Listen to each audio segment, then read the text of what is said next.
الرضا او عدم الرضا بين قوسين النكد هم اختيارين انت بتختار بينهم. لما تشوف انسان راضي وسعيد في حياته ده مش معناه انه ما عندوش مشاكل، ده معناه ان هو اختار يكون راضي وسعيد.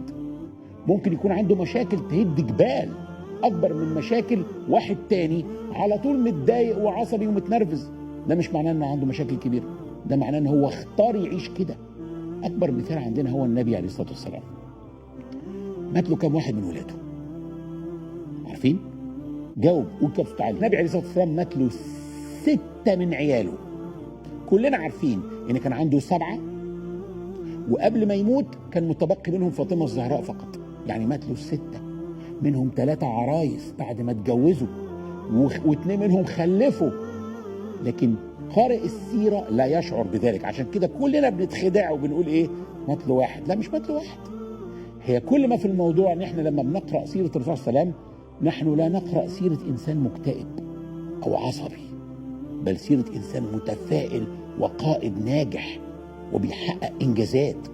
عشان كده ان هو الانسان بيختار يا جماعه الطريقه اللي بيعيش بيها. احنا في النهايه الابتلاءات حاصله.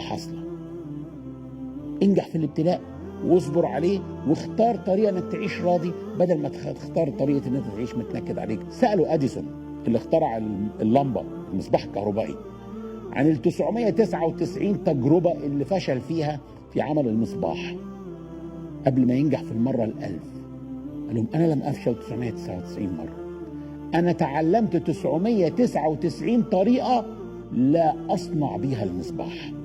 فممكن الانسان يحول اي تجربه سلبيه الى شيء ايجابي او درس يتعلم منه. انا فاكر ان انا وزوجتي واولادي كنا كل ما نروح نجرب مطعم ويطلع طعم الاكل مش كويس والاكل يتساب في الاطباق نقول ايه؟